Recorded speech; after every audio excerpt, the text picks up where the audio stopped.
Hello everyone, आज हम लोग मैथ्स का लास्ट मिनट रिवीजन करने वाले हैं। इसमें हम लोग सारे कॉन्सेप्ट्स को रिवाइज कर लेंगे, सारे फॉर्मूलाज को रिवाइज कर लेंगे जो कि अभी आपके एग्जाम में आने वाले हैं। तो बिल्कुल भी मिस मत करना, क्योंकि one of the most important video है जिसमें कि आपको सब कुछ मिल जाएगा, वो भी बहुत ही कम टाइम के अंदर। 10 से 15 मिनट में आप बहुत ही बेहतरीन मैथ्स में स्कोर करने वाले हो। तो फिर चलिए स्टार्ट करते। लेकिन उससे पहले अभी आप लोगों को डर लग रहा होगा कि भैया हमारा एग्जाम कैसा आएगा। तो यार देखो, एक बात मैं बोलूं, तुम्हारा जो सबसे बेहतरीन एग्जाम होगा ना, वो मैथमेटिक्स का एग्जाम होगा। ये बस अपने आप के ऊपर विश्वास रखो, जो तुमने पढ़ रखा है वही 100% एग्जाम में आएगा। बस कुछ बातें हैं जो कि ध्यान रखना। सबसे पहली बात तो ये कि पेपर जो है वो थोड़ा लेंदी होता है, टाइम थोड़ा मैनेज करके चलना। पहले लॉन्ग आंसर्स करना, फिर उसके बाद में शॉर्ट आंसर्स और एमसीक्यू आपको अटेम्प्ट करने हैं लास्ट में। फिर उसी के साथ में एक और इंपॉर्टेंट बात है, सिली मिस्टेक बहुत होती है, तो प्लस माइनस का थोड़ा ध्यान रखना और वहां पर यूनिट्स का भी थोड़ा चेक कर लेना। बस यही है, और मैथ्स का one of the best exam रहेगा इस वीडियो के बाद में। तो प्रॉमिस करो कि आप देख के जाओगे ना, पूरी देख करके जाओगे, ठीक है। तो बिना टाइम वेस्ट के हम लोग स्टार्ट करते हैं, और उसी के साथ में एक सरप्राइज भी है आप लोगों के लिए लास्ट में।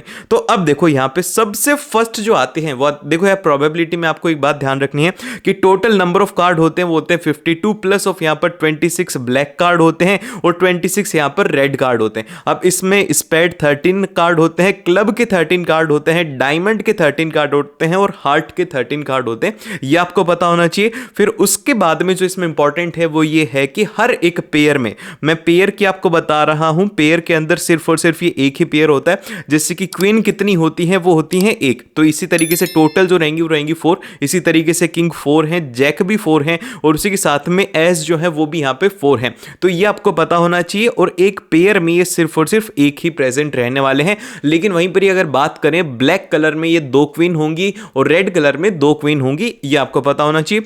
फिर उसके बाद में जो नेक्स्ट इंपॉर्टेंट पॉइंट है, जो कि कंसेप्ट है, हमें एग्जाम में सीधा इससे बेस्ड क्वेश्चन आ सकता है, वो ये आता है कि क्वाड्रिलेटरल है जो कि क्या कर रहा है, एक सर्कल को सर्कमस्क्राइब कर रहा है। तो आपको इसमें पता होना चाहिए, यहां पर एक कंडीशन जरूरी है कि quadrilateral PQR is circumscribing a circle. Then फिर उसके बाद में कंडीशन एप्लीकेबल होगी, वो ये है कि PQ और ये जो RS है, मतलब ये जो अपोजिट साइड है, इन दोनों का सम और इन अपोजिट साइड का सम हमेशा ही बराबर रहेगा। ऐसा कॉन्सेप्ट एग्जाम में MCQ में पूछा जाता है, तो इसलिए ये बात आपको ध्यान रखनी है। फिर उसके बाद में अगला इंपॉर्टेंट पॉइंट आते हैं, बहुत ही ज्यादा इंपॉर्टेंट है, आपको 100% एग्जाम में ये देखने को मिलेगा इसके ऊपर क्वेश्चन।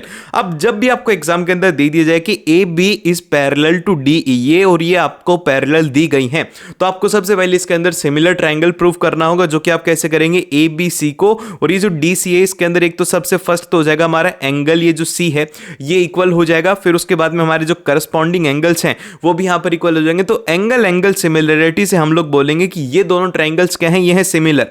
देन फिर इसके बाद में हमारा ये जो रेशियो है ये बहुत ही ज्यादा इंपॉर्टेंट है। जैसे कि जो पैरेलल लाइन है AB और DB, तो आप इसमें लिखेंगे DB अपॉन में AB। फिर उसके बाद में आप लिखेंगे CE अपॉन में BC। आप इसको इस तरीके से याद रखो कि सबसे पहले हम लोग लॉन्गर लेंथ को लिखेंगे जो कि है यहाँ, मतलब शॉर्टर लेंथ को लिखेंगे जो कि है DE, डिवाइड बाय में आ जाएगा AB। फिर इसी तरीके से नीचे शॉर्टर लेंथ क्या है वो है EC और टोटल लेंथ क्या है वो है BC। तो ये आपको इसमें ध्यान रखना है, रेशियो इसमें ध्यान रखना, सिमिलरिटी में बहुत ज्यादा हेल्प करते हैं जब भी वो पैरेलल आते हैं। फिर उसके बाद में जो नेक्स्ट इंपॉर्टेंट कॉन्सेप्ट है वो ये है, एग्जाम में बहुत ज्यादा क्वेश्चन आएंगे इसके, कि जैसे कि एक टेंजेंट दे दी जाएगी सर्कल के ऊपर।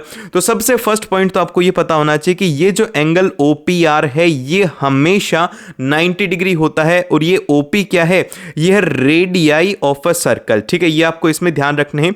फिर उसके बाद में नेक्स्ट जो है यहाँ पे, जैसे कि अब इसमें आपको बोल दिया जाएगा कि इसका एंगल थीटा है, जैसे कि ये OPS क्या है, ये है एक कॉर्ड है, कॉर्ड का और टेंजेंट का आपको एंगल दे दी जाएगा थीटा। तो आप क्या करोगे, इसको 90 में से सब्ट्रैक्ट करके यहाँ पे एंगल 1 निकालेंगे, ठीक है। फिर एंगल 1 जब आपने निकाल लिया तो ट्राइंगल जो OPS है, ये वाला जो ट्राइंगल है ये वाला, ठीक है, इस ट्राइंगल में क्या होगा कि यहाँ पर ये जो हमारी क्या बोलते हैं OP और OS क्या है, ये है रेडियाई, मतलब इन दोनों की लेंथ इक्वल है। तो हम लोग बोल सकते हैं कि जो एंगल 1 है और एंगल 2 इक्वल रहने वाले। तो इससे क्या बोलोगे कि आप यहाँ पर एंगल O निकाल सकते हो, 180 माइनस आप इसका करके निकाल सकते हो। लेकिन एग्जाम में क्वेश्चन कैसा आ सकता है, एग्जाम में इसको बोल सकता है कि इस तरीके से एक्सटेंड कर देगा और आपसे पूछ लेगा कि यहाँ पर ये इसका रिफ्लेक्स एंगल क्या होगा। तो ये बात ध्यान रखना कि ये जो टोटल एंगल अगर बाहर वाला निकालना होगा, ये क्या होगा, ये होगा 360 डिग्री माइनस ऑफ थीटा, ये रहने वाला है। तो ये इंपॉर्टेंट इसमें कॉन्सेप्ट है जो कि आपको ध्यान रखना है। देन फिर इसके बाद में जो नेक्स्ट आता है बहुत बार क्वेश्चन आता है कि हमें बोला जाता है कि कोई भी एक पॉइंट है जो क्या कर रहा है, एक पॉइंट ए और बी की जो लाइन ज्वाइन कर रही है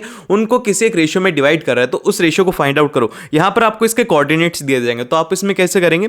सबसे पहले आप मानेंगे कि जो हमारा रेशियो है वो क्या है, वो है k/1 है। उसको लेकर के आप यहां पर सेक्शन फॉर्मूला यूज में लेकर के उसे कर सकते हैं। फिर उसके बाद में जो नेक्स्ट आता है वो आता है कि एक्स एक्सिस के ऊपर अगर बात करी जाती है तो यहां पर y कोऑर्डिनेट जीरो होता है। फिर उसके बाद में y एक्सिस के ऊपर जब हम लोग पॉइंट निकालते हैं तो वहां पर हम लोग x कोऑर्डिनेट को यहां पे जीरो करते हैं। फिर उसके बाद में जो नेक्स्ट है हमारे पास में कि अगर हमें सीधा डिस्टेंस फ्रॉम ओरिजिन निकालना होता है किसी पॉइंट P का, तो यहां पर आपको P के कोऑर्डिनेट्स दिए होंगे x, y, तो आप यहां से सीधा निकाल सकते हो √(x² + √(y²). इससे करके आप उसकी डिस्टेंस निकाल सकते हो। देन फिर इसके बाद में 7th है कि अगर आपको कोई भी दो नंबर है जिनका कि मैक्सिमम निकालना हो, अब जैसे कि लैंग्वेज बेस्ड क्वेश्चन आपके एग्जाम में इसमें आ सकते हैं, जैसे कि इसमें आ सकता है कि मैक्सिमम नंबर ऑफ कॉलम्स, आपके वो क्वेश्चन है ना कि 616 मेंबर्स हैं, उसमें से 31 इस तरीके से हैं कि कितने नंबर ऑफ कॉलम होंगी या कितने नंबर ऑफ रोज होंगी। मैक्सिमम नंबर अगर पूछा जाता है तो उस केस में आप निकाल लेंगे उनका HCF, चाहे से दो हो या दो से ज्यादा हो, तो आप उस केस में निकालेंगे HCF जब भी हमसे मैक्सिमम की बात करी जाती है उस केस में। फिर उसके बाद में जो नेक्स्ट इंपॉर्टेंट कॉन्सेप्ट है वो है हमारे पास में स्पीड एंड डिस्टेंस वाला। इसमें आप ध्यान रखिएगा कि स्पीड इज इक्वल टू होता है डिस्टेंस अपॉन में टाइम रहता है, और प्लस ऑफ आपको यहां पे ध्यान रखना है कि वेलोसिटी ऑफ जो बोट रहती है अप स्ट्रीम में क्या रहती है, अप स्ट्रीम के अंदर ध्यान रखो कि क्या रहेगा यहां पर velocity of boat minus velocity of river. मतलब क्या है यहां पे कि जो बोट है ना उसके अगेंस्ट में स्ट्रीम आ रही है, तो ये क्या हो जाएगा अप स्ट्रीम में। और वहीं पर ही अगर डाउन स्ट्रीम में बात करें तो डाउन स्ट्रीम में आप इसको इस तरीके से याद रखो कि इसमें प्लस ऑफ हो जाएगी रिवर की स्पीड। और यहां पे आपको ध्यान रखना है कि जो अप स्ट्रीम होती है इसमें क्या होता है, जो हमारा टाइम होता है ना वो क्या होता है, ज्यादा लगता है। यहां पे मैंने गलत लिख दिया, टाइम क्या रहेगा इसमें ज्यादा लगेगा, ये आपको ध्यान रखना है। तो यहां पे स्पीड है कम, तो यहां पे क्या लगेगा, टाइम यहां पर ज्यादा लगने वाला, टाइम इधर जाकर के आपको इस तरीके से इसे कैलकुलेट करना होगा प्लस ऑफ। अब ये जो क्वेश्चन है ये इससे नहीं आकर के एग्जाम में जो शेडो वाले क्वेश्चंस होते हैं एप्लीकेशन ऑफ ट्रिग्नोमेट्री में, वहां से भी क्वेश्चन आ सकता है, तो उसमें भी आप लोग ध्यान रखेंगे यही फॉर्मूला आपको यूज में लेना है, speed is equal to distance upon time.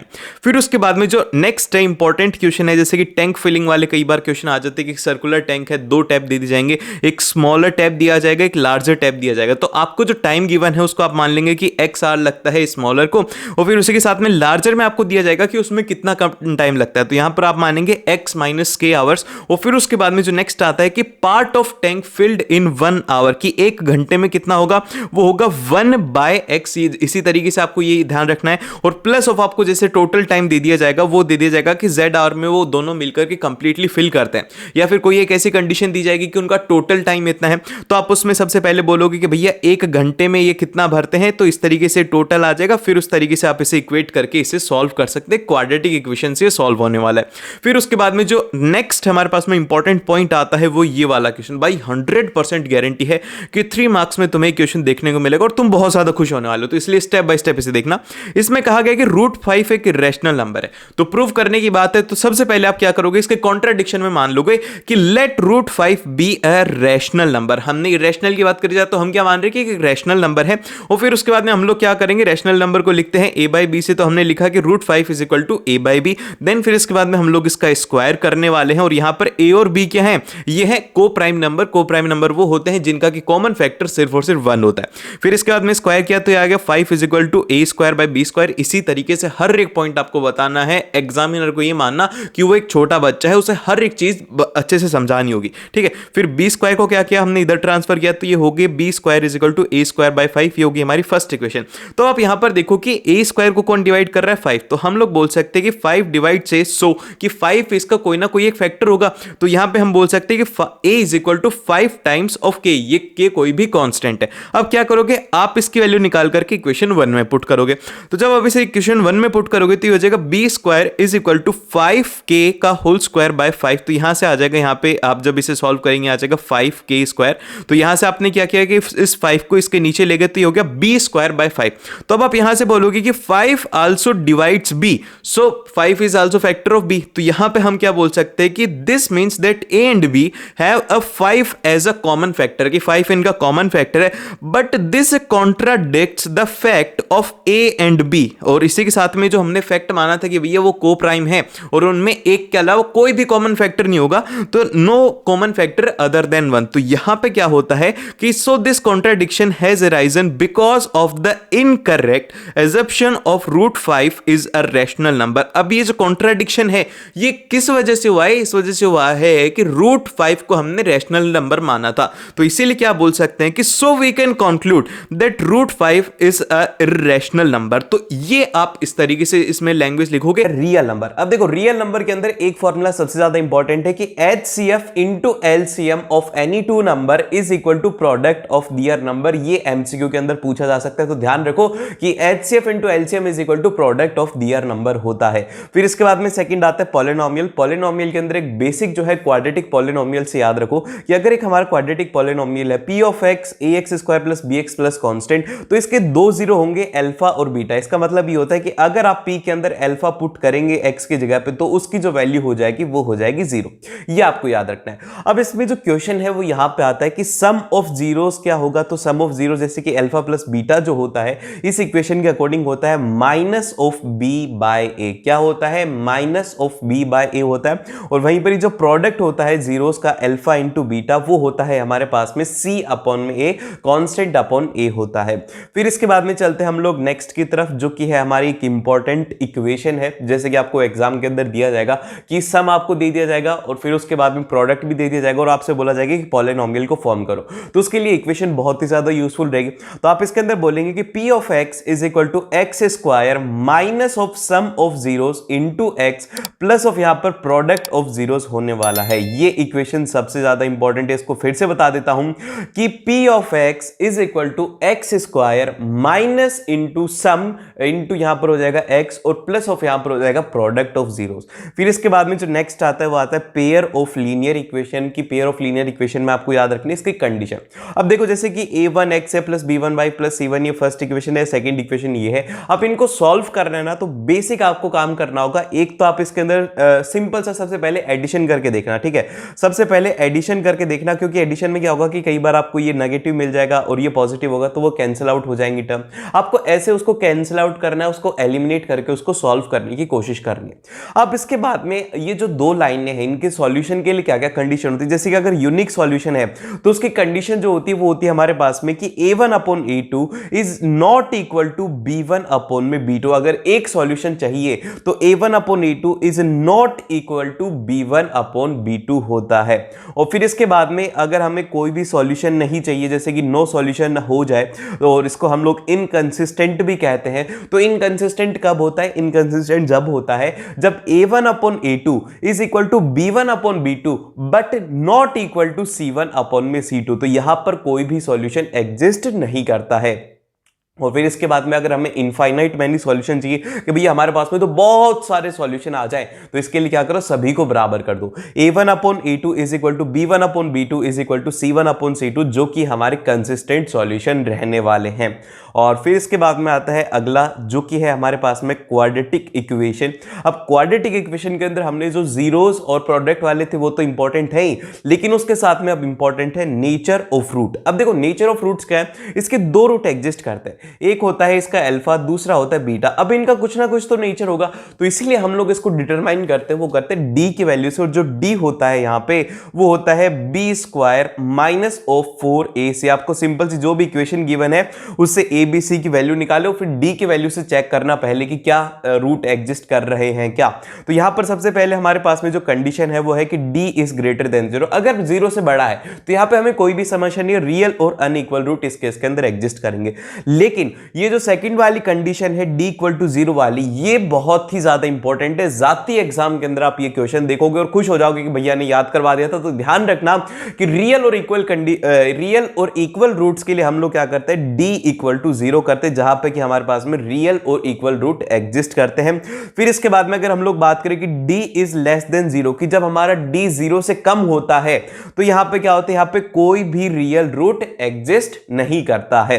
और फिर इसके बाद में जो नेक्स्ट है क्वाड्रेटिक फॉर्मूला। क्वाड्रेटिक फॉर्मूला से अगर एग्जाम के अंदर आता है कि solve this equation by quadratic formula, अगर आता है कि सॉल्व दिस इक्वेशन, तो आप जो भी आपका फैक्टराइजेशन मेथड हो या फिर आपके पास में ये क्वाड्रेटिक फॉर्मूला है इससे सॉल्व करो, आप किसी से भी सॉल्व कर सकते हो, आपको बस आंसर निकाल के आना है।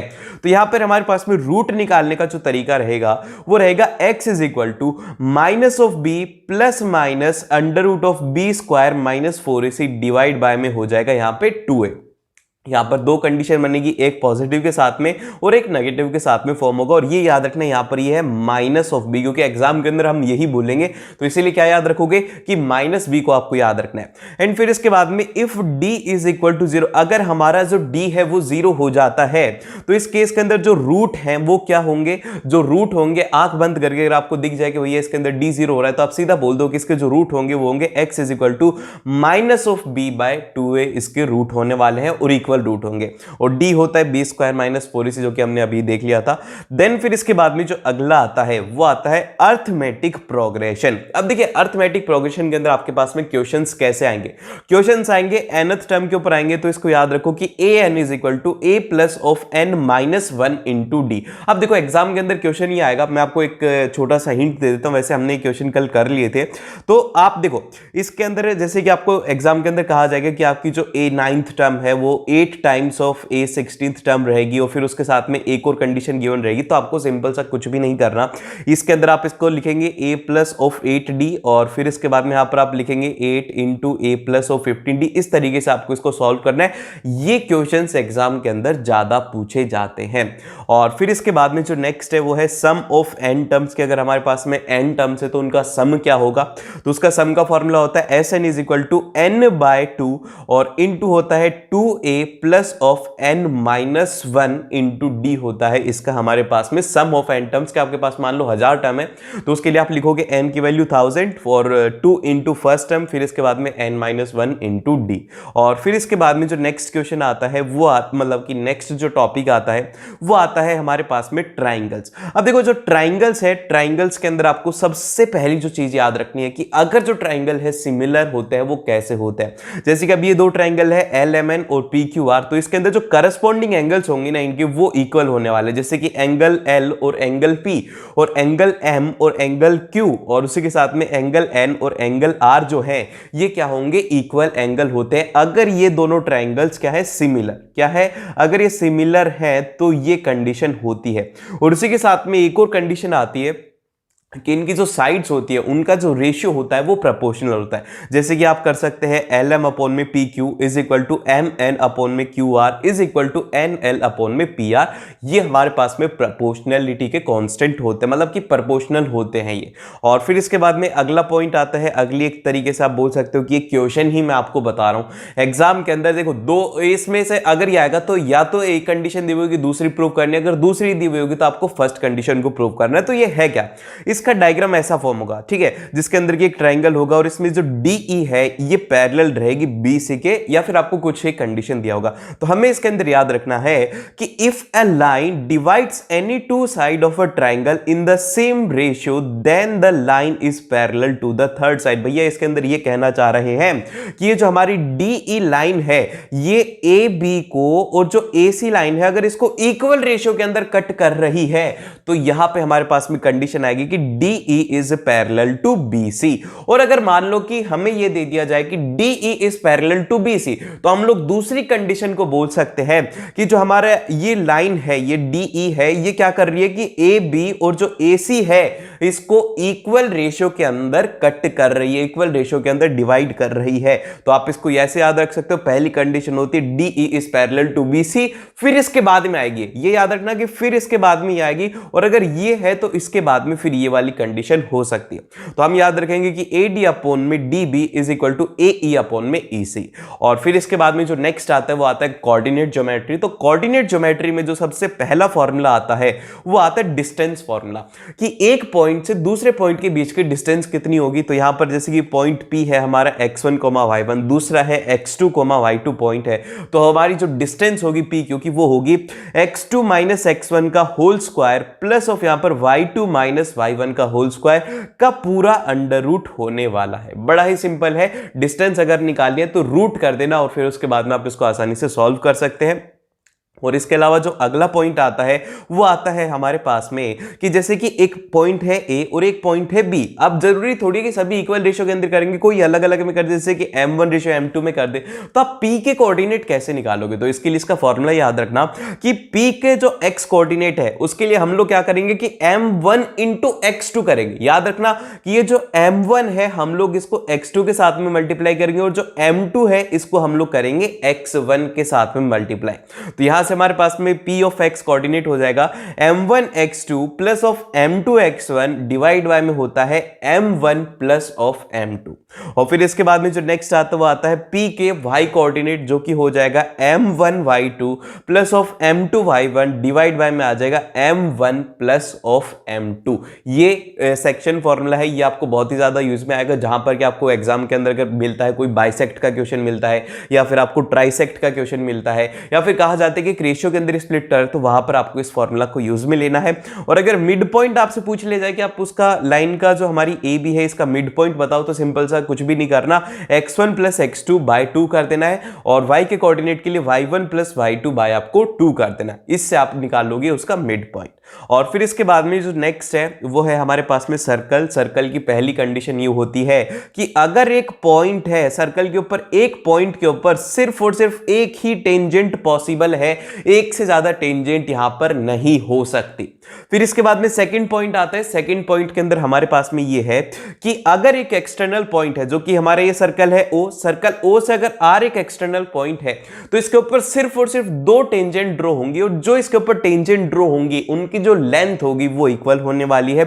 P R is equal to यहां पे क्यू आर रहने वाला है, एक्सटर्नल पॉइंट से टेंजेंट सर्कल के ऊपर इक्वल रहती हैं। और फिर इसके बाद में जो अगला पॉइंट आता है ये बड़ा ही इंपॉर्टेंट है, एग्जाम में इससे क्वेश्चन हमेशा ही पूछा जाता है, ये है कि radius is always perpendicular to tangent. की हमारी जो रेडियस है वो हमेशा ही परपेंडिकुलर होती है टेंजेंट के। ये आंख बंद करके अगर क्वेश्चन नहीं आ रहा सर्कल का तो देखो, ढूंढो कि टेंजेंट कहां पर है, रेडियस कहां पर है, उनके बीच में 90 डिग्री का एंगल बनाओ, फिर उसके बाद में उसको सॉल्व करने की कोशिश करो। तो यहां पे हम लोग बोलेंगे कि ए बी हमारी टेंजेंट है और जो ओपी है ये है इसकी रेडियस, तो इनके बीच का जो एंगल है ये रहेगा हमेशा ही 90 degree. A B is perpendicular to OP and OP A की जो वैल्यू है वो है हमारे पास में 90 डिग्री। तो देखो सबसे पहले अगर हम लोग रिवाइज करें तो सबसे पहले अगर आपको कुछ भी सॉल्व करना है ट्रिग्नोमेट्री में तो ये जो टेबल है इसको बहुत ही ज्यादा अच्छे तरीके से याद रखो, बहुत ही बड़ी सिंपल है।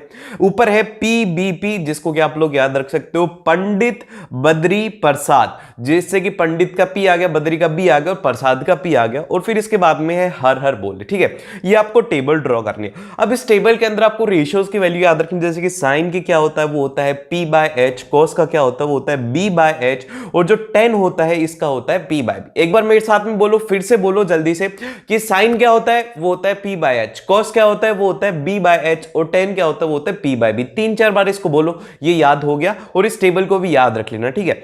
अब इसके बाद में जैसे कि आपको अगर वैल्यू निकालनी है कि सेक थीटा या फिर इनकी वैल्यू निकालनी है तो कैसे याद रखेंगे, तो ये याद रखो कि सेक थीटा मैंने कैसे याद कर रखा है मैं बताता हूं कि अगर सेक है एस, इसके अंदर एस आ रहा है तो इसके साथ में साइन नहीं आएगा, तो मतलब यहां पर क्या आएगा कॉस आएगा। इतना सिंपल तरीके से मैंने याद रखा हुआ है कि सेक के अंदर क्या आ रहा है एस आ रहा है तो इसके साथ में क्या आएगा कॉस आएगा, और वहीं पर कॉसेक के अंदर क्या आ रहा है स्टार्टिंग में सी आ रहा है तो इसके साथ में यहां पर साइन आएगा। तो sec theta is equal to 1 upon में कॉस थीटा होता है और कॉसेक थीटा होता है 1 अपॉन में साइन थीटा। इसके बाद में आता है अगला रेशियो जो कि है हमारे पास में कॉट थीटा, जिसको कि हम लोग 1 अपॉन में टेन थीटा भी बोलते हैं। अब आपको एक और जो इंपॉर्टेंट याद रखना वो रखना है कि टेन थीटा क्या होता है। टेन थीटा होता है साइन थीटा अपॉन में कॉस थीटा होता है। ये याद रखो कि टेन थीटा क्या होता है, साइन थीटा को कॉस थीटा से डिवाइड करोगे तो आपके पास में टेन थीटा आएगा।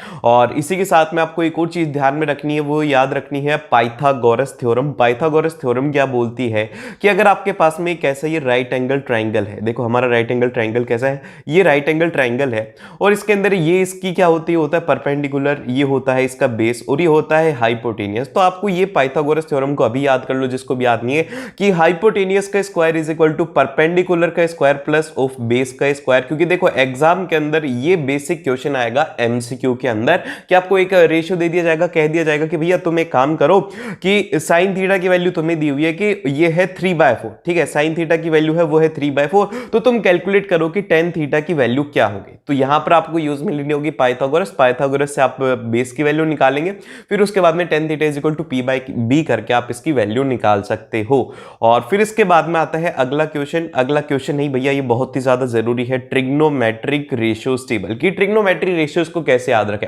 अब देखो एक वीडियो है जो कि मैंने आप लोगों के लिए बनाई थी, तो देखो एक मैंने इसके लिए एक डेडिकेटेड वीडियो बना रखी थी जो कि बहुत टाइम पहले मैंने आप लोगों के लिए अपलोड करी थी, जिसने नहीं देखी उसको अभी बता देता हूं कि आप किस तरीके से ट्रिग्नोमेट्रिक रेशियोज को अपनी अंगुलियों पर याद रख सकते हो। तो देखो करना क्या है, करना कुछ भी नहीं है, बड़ा ही सिंपल सा इसका फॉर्मूला है। इसका फॉर्मूला ये है कि साइन थीटा की अगर आपको वैल्यू निकालनी है तो आप क्या कीजिए, नंबर ऑफ फिंगर को अंडर रूट में लिखिए और उसको डिवाइड बाय कर दीजिए 2 से, तो आपके पास में साइन थीटा की वैल्यू आ जाएगी। अब ये कैसे हुआ एक बार बताओ भैया, देखो ध्यान से सुनो, मेरी तरफ देखो अच्छे से। इसके अंदर आप क्या करो कि आपका हाथ लो, ठीक है, हाथ के अंदर यहां पर मैंने क्या कह रखा है कि अंगूठे की जो वैल्यू है वो है 0 डिग्री, और अंगुली की जो वैल्यू है वो है 30 डिग्री, और मिडिल फिंगर की जो वैल्यू है वो है 45 डिग्री, इसकी है 60 डिग्री और इसकी है 90 डिग्री, ठीक है, ये इसकी वैल्यूज होगी। अब इसके बाद में जब आप इनकी नंबरिंग करोगे आप कैसे करोगे, 1 2 3 4 5, ये नहीं करना, आपको स्टार्टिंग कहां से करनी है नंबरिंग को, आपको इसमें स्टार्टिंग है वो आप करेंगे कि ये जो हमारी फर्स्ट वाला अंगूठा है, अंगूठे को हम लोग कहेंगे कि ये है 0 नंबर का, फिर इसके बाद में ये जो अंगुली है इसका नंबर है 1, और फिर इसके बाद में इसका नंबर है 2, और इसके बाद में इसका नंबर है 3, और इसके बाद में इस छोटी वाली का नंबर है 4, ठीक है, ये आपको इसकी नंबरिंग करनी। अब जो आपने नंबरिंग कर दी, अब आपको मान लो कि आपसे कह दिया जाए कि आप कैलकुलेट कीजिए कि साइन ऑफ 45 डिग्री क्या होगा, क्या होगा, तो आपसे कह दिया जाए कि आप कैलकुलेट कीजिए कि साइन ऑफ 45 डिग्री क्या होगा, साइन ऑफ 60 डिग्री क्या होगा, आप कैसे कैलकुलेट करोगे, ठीक है। तो मैंने जो समझाया वो ध्यान से देखो, इसके अंदर अंगूठा कितना है 0, ये हो गया 30 डिग्री, ये हो गया 45 डिग्री। अब हमसे 45 डिग्री में पूछा गया तो कौन से नंबर की अंगुली होगी, 0 1 और 2, तो ये होगी 2 नंबर की। तो हम लोग इसके फॉर्मूला के अकॉर्डिंग क्या लिखेंगे कि नंबर ऑफ फिंगर कौन सी है, ये है सेकंड नंबर वाली, तो सेकंड नंबर लिखा, डिवाइड बाय में यहां पर हमारा 2 है तो 2 कर दिया, तो यहां से आपके पास में वैल्यू आ जाएगी कि √2 से ये कैंसिल हो जाएगा और नीचे सिर्फ और सिर्फ √2 बचेगा, तो वैल्यू आ गई 1/√2। कितना आसान था, बहुत ही ज्यादा आसान है। cos थीटा के लिए सिंपल सा फॉर्मूला के अंदर बस एक थोड़ा सा चेंज है, आप इसको ऐसे याद रख सकते हो कि 4 माइनस, अगर cos थीटा की वैल्यू निकालनी है तो 4 में से हमें नंबर ऑफ फिंगर्स को माइनस करना होगा। जैसे कि हमारा बोल रहा है कि cos ऑफ 45 डिग्री की वैल्यू निकालिए, ठीक है, तो अभी आप देखो कि 45 डिग्री कौन सी अंगुली पर आता है, 0 30 45 सेकंड नंबर पे आया, ठीक है, तो आप इसके अंदर लिखेंगे यहां पर 4 माइनस नंबर ऑफ फिंगर कौन सी, 0 1 और 2, तो सेकंड नंबर की फिंगर आपने लिख दिया 2 और डिवाइड बाय में आ जाएगा 2, तो यहां से आपके पास में वैल्यू आ जाएगा, ऊपर आएगा √2 अपॉन में 2, तो यहां से आपके पास में वैल्यू आ गई 1/√2। अब इसी तरीके से आप इसके अंदर वैल्यू इसकी भी कैलकुलेट कर सकते हो, साइन और मतलब cos ऑफ 30 डिग्री के वैल्यू निकालते चलो।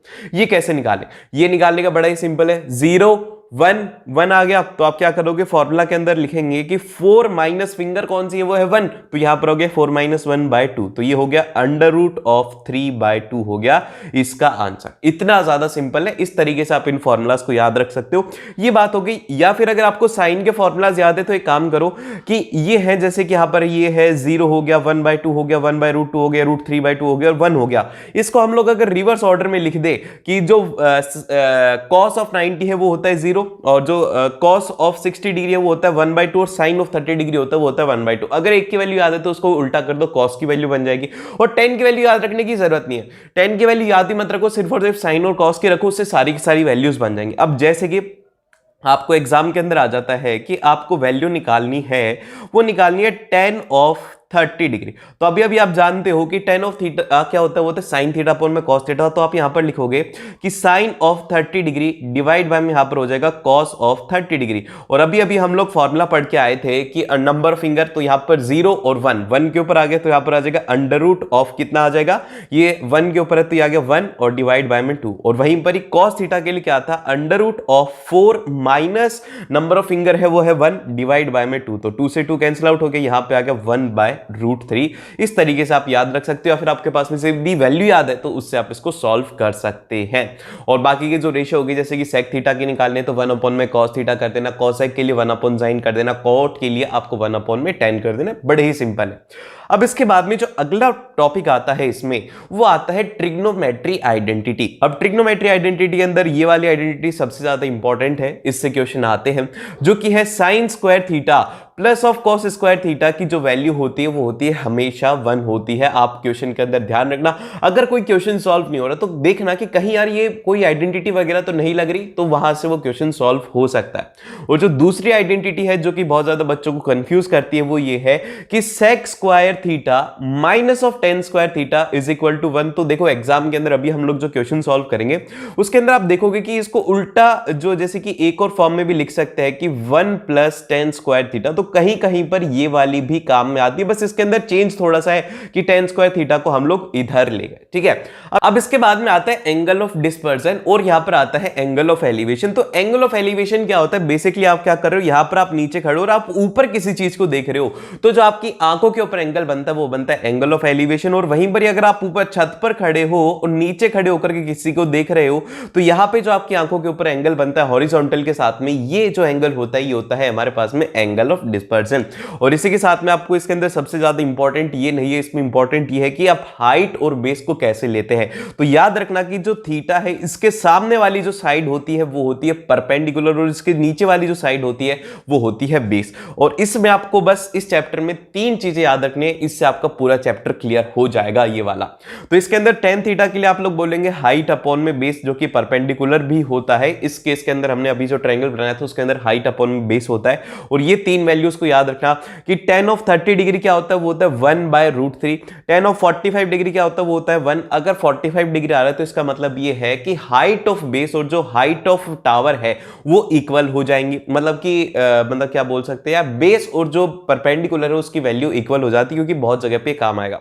नेक्स्ट की तरफ जो कि आता है अब एरिया रिलेटेड टू सर्कल। हम देखो इसके अंदर सबसे फर्स्ट तो आपको पता है कि एरिया ऑफ जो हमारा सर्कल होता है वो होता है पाई आर स्क्वायर, और उसका सर्क्यूमफेरेंस होता है वो होता है 2 पाई आर। आर होता है यहाँ पे रेडियस। तो अब इसके बाद में जो इंपॉर्टेंट है वो ये है कि जैसे कि ये हमारा सर्कल है और इसमें हमने कि सेक्टर मार्क कर रखा है, आपको दिख रहा होगा ग्रीन कलर का, तो इसका एरिया क्या होगा। तो इसका जो एरिया रहता है कोई भी सेक्टर का, वो रहने वाला है हमारे पास में थीटा अपॉन 360 डिग्री। मतलब थीटा इसका कोई भी एंगल होगा कि ये 60 डिग्री की आर्क है या फिर ये 80 डिग्री की आर्क है, जितने भी डिग्री की आर्क है वो यहां पर थीटा की वैल्यू रखेंगे, फिर 360 से डिवाइड करके पाई आर स्क्वायर से जब मल्टीप्लाई करेंगे तो इस सेक्टर का पूरे का एरिया आ जाएगा। और वहीं पर अगर हमें ये जो रेड वाला मार्क्ड है इसकी अगर हमें मान लो कि ये निकालना है कि इसकी लेंथ कितनी है, लेंथ ऑफ आर्क कितनी है, तो वो हम निकालेंगे इसी तरीके से थीटा अपॉन में 360 और टोटल कितना है वो है 2 पाई आर से मल्टीप्लाई कर दिया। बहुत ही ज्यादा आसान था, इसके अंदर बस 3 से 4 फॉर्मूला है और आपका ये चैप्टर क्लियर। देन फिर इसके बाद में जो नेक्स्ट चैप्टर आता है जिसके अंदर सबसे ज्यादा फॉर्मूलाज हैं वो है हमारा सरफेस एरिया एंड वॉल्यूम। अब देखो इसमें ना 3 चीजें आपको याद रखने, एक तो लेटरल सरफेस एरिया जो कि आप कर्व्ड सरफेस एरिया भी बोलते हो, और उसी के साथ में टोटल सरफेस एरिया और उसकी वॉल्यूम। बस 3 चीजें अगर किसी की याद है तो फिर आपसे कोई भी क्वेश्चन गलत नहीं होगा। तो सबसे फर्स्ट अगर मैं बात करूं, यहां पर क्यूब है तो क्यूब के अंदर सारी साइड्स इक्वल होती है, तो इसका जो लेटरल सरफेस एरिया है वो होता है 4a स्क्वायर, और अगर बात करें टोटल सरफेस एरिया वो होता है 6a स्क्वायर। और वहीं पर अगर इसकी वॉल्यूम की बात करें तो इसकी वॉल्यूम होती है a क्यूब की, मतलब इसकी कितनी कैपेसिटी होती है वो होती है a क्यूब। और अगर इसके डायगोनल की बात करें वो होता है under root of 3 into a। ठीक है, ये 4 चीजें आपको इसमें याद रखने। इसी तरीके से क्यूबॉइड जो है, क्यूबॉइड के अंदर डिफरेंस ये होता है कि इसके अंदर लेंथ अलग होती है, ब्रेथ अलग होती है और हाइट अलग होती है, सब कुछ अलग होता है। तो इसका जो लेटरल सरफेस एरिया है वो रहेगा हमारे पास में 2 into length plus breadth into height. और इसी तरीके से टोटल सरफेस एरिया है वो रहेगा 2 into l b plus b h plus l h. ये रहेगा पूरा पूरा उसका टोटल सरफेस एरिया। मतलब लेटरल सरफेस एरिया के अंदर क्या है कि ये जो दीवार हैं ये बस 4 दीवार हैं, ऊपर की और नीचे की दीवार को इंक्लूड नहीं करना है। तो वो अब इसके बाद में यहाँ पर जो नेक्स्ट इसकी वॉल्यूम आती है, वॉल्यूम के लिए आपको क्या करना है कि length into breadth into height कर देना, वहां से इसकी वॉल्यूम आ जाएगी। और एक बात यहाँ पर इंपॉर्टेंट आप मार्क करके लिख लो कि जो ये लेटरल सर्फेस एरिया और कर्व सर्फेस एरिया होता है ये होता है मीटर स्क्वायर में, और अगर यूनिट नहीं दी हुई है क्वेश्चन में तो आपको लिखना होगा यूनिट स्क्वायर, क्योंकि इसका जो नंबर है वो रहता है हाफ मार्क्स रहता है कि अगर आप यूनिट लिखते हो नहीं लिखते, और अगर आंसर सही निकाल रहे हो यूनिट नहीं लिख रहे तो वहां पर गलती हो सकती है। और जो वॉल्यूम की रहेगी वो रहेगी मीटर क्यूब। लास्ट के अंदर आंसर में लगा देना कि 70 मीटर क्यूब, 60 मीटर क्यूब, इस तरीके से आपको ये करना है। देन फिर इसके बाद में हम चलते नेक्स्ट की तरफ, लेकिन उससे पहले यहाँ पर है डायगनल। डायगनल की वैल्यू क्या रहती है, वो रहती है l square plus b square plus h square का स्क्वायर रूट रहेगा। देन फिर इसके बाद में हमारे पास में जो नेक्स्ट आता है वो आता है यहाँ पर राइट सर्कुलर सिलेंडर। अब ये जो राइट सर्कुलर सिलेंडर है इसका जो लेटरल सरफेस एरिया रहेगा, मतलब कि इसके जो हम देख सकते हैं उसको यहाँ पर आपसे कह दिया जाएगा कि बेस को टॉप को पेंट नहीं करना और आपको उसके कर्व सरफेस एरिया को पेंट करना है, तो वो याद होना चाहिए 2 पाई आर एच। और टोटल सरफेस एरिया के अंदर क्या होगा कि सरफेस एरिया ऑफ बेस, ठीक है, बेस का मतलब ये तो टॉप है, ये टॉप है, और उसी के साथ में जो बेस है इसका एरिया भी ऐड कर दिया जाता है। इसका एरिया क्या होगा, ये है सर्कुलर में, तो सर्कुलर का एरिया क्या होता है भैया, वो होता है पाई आर स्क्वायर, तो इनका भी हो जाएगा पाई आर स्क्वायर दोनों का, तो 2 पाई आर स्क्वायर इसमें एडिशनल ऐड करना होता है। तो ओवरऑल जो टोटल सरफेस एरिया बनेगा वो बनेगा 2 pi R into H plus of R, ठीक है। ये आपको याद रखना। देखो ये जो फॉर्मूलाज हैं इनके ऊपर ही बेस्ड डायरेक्ट क्वेश्चन आते हैं, और अगर फॉर्मूलाज याद नहीं है तो गलती होने के चांसेस बहुत ज्यादा होते हैं। फिर इसके बाद में अगर वॉल्यूम की बात करें तो वॉल्यूम होती है वो होती है पाई आर स्क्वायर एच, ठीक है, इसके अंदर कोई भी एडिशनल टर्म नहीं है। फिर इसके बाद में आता है होलो सिलेंडर। अब होलो सिलेंडर क्या होता है कि जिसके अंदर की खालीपन होता है, जैसे कि ये है, इसके अंदर ये वाला जो एरिया है इनर सरफेस, ये जो पूरा पूरा मैं मार्क कर रहा हूं, ये वाला सरफेस है ये पूरा का पूरा इसमें खाली रहता है, बस इसके अंदर यहां से लेकर के यहां तक इसमें मटेरियल रहता है। तो इसका जो हम अगर लेटरल सरफेस एरिया की बात करें तो वो रहता है हमारे पास में 2 pi H into R plus of R, क्योंकि टोटल रेडियस है हमें यहां पर लेनी होगी तो वो हो जाएगी आर प्लस आर। देन फिर टोटल सरफेस एरिया की अगर बात करें तो वो हो जाता है 2 pi R R plus R into यहां पर देखो H plus of R minus R रहता है, ठीक है। देन फिर यहां पर वॉल्यूम है, वॉल्यूम का नया फॉर्मूला है वो ये है pi H into capital R square minus of small R square. Then फिर यहां पर हमारे पास में आता है वो आता है स्फीयर। स्फीयर मतलब क्या होता है, बॉल। बॉल का basically total surface area lateral surface area दोनों एक ही रहता है, क्योंकि उसको आप देखोगे तो और कोई सा भी सरफेस नहीं है उसके पास में।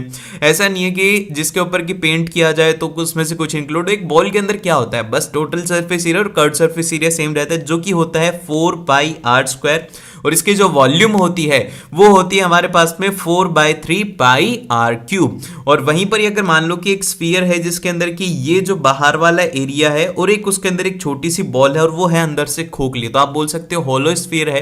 होलो स्फीयर का जो टोटल सरफेस एरिया होता है वो होता है हमारे पास में 4 पाई आर स्क्वायर, क्योंकि जो टोटल हमें दिखेगा वो तो एक्सटर्नल रेडियस वाला ही तो दिखेगा, इसलिए ये आ गया। और अगर वॉल्यूम की बात करें तो वो हो जाता है 4/3 capital r cube minus of small r cube. Then फिर इसके बाद में हमारे पास में आता है वो आता है हेमिस्फीयर। अब देखो हेमिस्फीयर के अंदर अगर हम लेटरल सरफेस एरिया की बात करें तो वो रहता है 2 पाई आर स्क्वायर। बहुत ही मतलब जो स्फीयर था उसका आधा कर दो, लेकिन जो टोटल सरफेस एरिया है वो होता है यहाँ पर 3 पाई आर स्क्वायर होता है, क्योंकि 2 पाई आर स्क्वायर तो इसका लेटरल सरफेस एरिया होगा जो कि हमें दिखता है, लेकिन एरिया ऑफ टॉप भी तो रहेगा नहीं। आप देख रहे हो ना इसमें कटोरी के जैसा है, ये तो कटोरी के जैसा है तो उसके ऊपर कुछ ना कुछ एरिया ऊपर का भी रहता है, तो वो ऐड होकर के यहाँ पे इसका बन जाता है 3 पाई आर स्क्वायर, और इसकी जो वॉल्यूम रहती है वो रहती है 2/3 पाई आर क्यूब। देन फिर इसके बाद में हमारे पास में आता है वो आता है राइट सर्कुलर कोन। तो जो राइट सर्कुलर कोन है उसके अंदर एक नई टर्म आती है, वो आती है स्लेंट हाइट, जिसको कि रिप्रेजेंट करा जाता है एल से। और ये किस तरीके से होती है कि ये जो आपने जैसे टोपी देखी होगी हैप्पी बर्थडे वाली, तो हैप्पी बर्थडे वाली जो टोपी होती है उसके ऊपर ये इस तरीके से इंक्लाइंड जो होता है इसको कहा जाता है स्लेंट हाइट। ये h हाइट के ऊपर रहती है और इसके साथ में r रेडियस इसका रहता है। स्लेंट हाइट की जो वैल्यू रहती है वो रहती है हमारे पास में under root of h square plus of r square. और वहीं पर अगर इसके लेटरल सरफेस एरिया की बात करें तो वो रहता है पाई आर एल, और l की वैल्यू आप यहां पर रख दीजिए तो आपके पास में आंसर आ जाएगा। फिर टोटल सरफेस एरिया जो रहता है वो रहता है pi R into L plus R रहता है। ये है स्लेंट हाइट। यहां पर हाइट का कहीं पर भी काम नहीं, हाइट का काम है बस और बस वॉल्यूम के अंदर। तो वॉल्यूम के अंदर इसकी जो हाइट रहती है वो रहती है 1/3 पाई आर स्क्वायर h, वहां पर आता है इसमें हाइट का काम, और सारी जगह पर क्या है वो है स्लेंट हाइट। देन फिर इसके बाद में हमारे पास में आते हैं वो आते हैं स्टैटिस्टिक्स। अब देखो स्टैटिस्टिक्स के अंदर तीन चीजें इंपॉर्टेंट हैं, एक है मीन और दूसरा है मीडियन और तीसरा है मोड। ठीक है, ये तीनों की तीनों इंपॉर्टेंट है, इनके फॉर्मूलाज काफी ज्यादा इंपॉर्टेंट है। तो मीन जो है इसके अंदर एक तो है डायरेक्ट मेथड, जिसके अंदर कि आपको है ना सिंपल सा वैल्यूज निकालनी है। एक्स आई आपको जैसे कि गिवन होगा एफ आई निकालना है, फिर उसके बाद में उसी से एक्स आई एफ आई निकालना है और उसको आपको ऐड करके उसको सॉल्व करना। तो आपको करना क्या होगा, बेसिकली सभी को ऐड करो, एक्स आई एफ आई को डिवाइड बाय कर दो एफ आई से, तो आपके पास में उसका आंसर आ जाएगा। इसी का ही एक दूसरा मेथड होता है जो कि होता है एज्यूम्ड मीन। ये थोड़ा शॉर्टकट कहा जाता है इसको, ये शॉर्टकट है उसको निकालने का। तो बेसिकली करना क्या कि अगर आपको मीन निकालना है तो सबसे पहले आपको एज्यूम्ड मीन निकालना होगा और उसके साथ में आपको ऐड कर देना है D I F I divided by summation of F I, मतलब कि जो भी फ्रीक्वेंसी उसका समेशन, और यहां पर जो डी आई है वो रहता है एक्स आई माइनस ऑफ ए, जो कि एक एज्यूम्ड मीन रहेगा। देन फिर इसके बाद में मीडियन का जो फॉर्मूला है वो रहता है यहाँ पर L, जो कि लोअर लिमिट रहती है क्लास की, और उसी के साथ में N जो है वो रहता है यहाँ पर समेशन ऑफ फ्रीक्वेंसी, जितनी भी फ्रीक्वेंसी उन सभी का सम, और यहाँ पर माइनस ऑफ CF क्या है, ये है क्यूमुलेटिव फ्रीक्वेंसी, और डिवाइडेड बाय में यहाँ पर आ जाता है F, और इनटू यहाँ पर H जो कि है यहाँ पर हायर लिमिट। और फिर इसी तरीके से हम अगर बात करें मोड की, तो मोड के अंदर क्या हो रहा है, वो हो रहा है L plus of F1 minus F0 divided by 2F1 minus F0 minus F2 into H। तो ये फॉर्मूला है, इनको याद रखो, वैल्यूज पुट करो, सीधा आंसर आएगा। और 2-3 क्वेश्चन इनके प्रैक्टिस करके जाना, सारे सही होंगे। और लास्ट जो फॉर्मूला है वो है इसका कि 3 median is equal to mode plus of 2 times of mean. ये जो फॉर्मूला है इसके ऊपर सीधा क्वेश्चन आएगा, आपको कह दिया जाएगा कि मीडियन की वैल्यू 10 है, मोड की वैल्यू 5 है, तो आप ये बताओ कि मीन की वैल्यू क्या रहेगी। तो इस तरीके के क्वेश्चन के लिए थोड़ा प्रिपेयर रहो, ये वाला अच्छे से याद रख लो। देन फिर इसके बाद में जो लास्ट चैप्टर आता है हमारा वो आता है प्रोबेबिलिटी। तो अब देखो प्रोबेबिलिटी जो है वो है यहाँ पर प्रोबेबिलिटी ऑफ एनी इवेंट जो है वो रहता है नंबर ऑफ फेवरेबल आउटकम की कितने हमारे फेवर में है, डिवाइडेड बाय में हमारे पास में रहता है कि टोटल नंबर ऑफ आउटकम कितना, मतलब कितनी पॉसिबिलिटी उसकी है। और अगर हम बात करें यहाँ पर probability of happening an event, जो कि पीई डिनोट करता है, ये जैसे कि इवेंट क्या होते हैं, इवेंट ये होता है कि आपने कॉइन को टॉस कर रहे हो, आप डाइस को रोल कर रहे हो, तो ये सब क्या होते हैं, ये होते हैं इवेंट। और जैसे कि आपने जैसे कि कॉइन को टॉस करा, तो जब आप कॉइन को टॉस करोगे तो 2 सिचुएशन हो सकती है कि आपको हेड मिल जाए और आपको टेल मिल जाए। अगर आपको हेड मिलेगा तो आपका मतलब ये आ गया कि आपको हेड चाहिए, तो आपके लिए हेड ही तो होगा ना फेवरेबल, तो हेड हो जाएगा आपके लिए फेवरेबल। टोटल कितना हो जाएगा, वो हो जाएगा 2, तो ये आ जाएगी आपकी प्रोबेबिलिटी। और इसी तरीके से डाइस के अंदर बात करें तो डाइस के अंदर 6 चीजें आ सकती है, 1 से लेकर के 6 तक। तो यहां पर टोटल नंबर ऑफ आउटकम हो जाएंगे वो हो जाएंगे 6। और यहां पर अगर बात करें फेवरेबल कितना है, जैसे कि आपको बोल दो कि भैया मेरे को 3 नंबर चाहिए, तो आपका 3 नंबर कितनी बार आ सकता है, वो आ सकता है 1 बार, और 1/6 हो गई इसकी प्रोबेबिलिटी। लेकिन अगर वहीं पर ही 2 डाइस को रोल कर देते हैं एक साथ, तो यहां पर बहुत सारे कॉम्बिनेशन बनेंगे, 1-1 का, 1-2 का, 1-3 का, फिर इसके बाद में बन जाएगा 2-1 का, 2-2 का, ऐसे करके लास्ट में 36 कॉम्बिनेशन बनते हैं। और ऐसा क्वेश्चन आता है कि ऐसी पॉसिबिलिटी निकालो कि उनके अंदर उनका सम 10 हो, तो आपको सभी प्रोबेबिलिटी निकालनी है, फेवरेबल निकालनी, डिवाइड बाय में ये करके आपको सॉल्व कर देना है। और हमेशा याद रखना कि जो प्रोबेबिलिटी है वो ग्रेटर देन 0 या फिर इक्वल टू 0 हो सकती है और 1 से बड़ी नहीं हो सकती। ये हमेशा बात याद रखना कि प्रोबेबिलिटी 1 से ज्यादा नहीं हो सकती, 1 हो सकती है पर 1 से ज्यादा नहीं हो सकती। And all the very best, tension नहीं लेनी है, जो आपने पढ़ा है वही एग्जाम के अंदर आने वाला है। क्वेश्चन को थोड़ा ध्यान से पढ़ना, किसी भी क्वेश्चन के अंदर अटक के मत रह जाना कि अगर क्वेश्चन यार तो मुझे सॉल्व करना ही करना है, उसको छोड़ दो, अगले वाले क्वेश्चन को सॉल्व करना और सिली मिस्टेक्स को अवॉइड करने की कोशिश करना, और पेपर बहुत ही ज्यादा ईजी आएगा। और तुम इस बार मैथ्स का पेपर फोड़ के आने वाले हो। और अगर केस बेस्ड क्वेश्चन ही देखे तो यहां पर क्लिक करके केस बेस्ड क्वेश्चन को देख सकते हो, वो इंपॉर्टेंट है।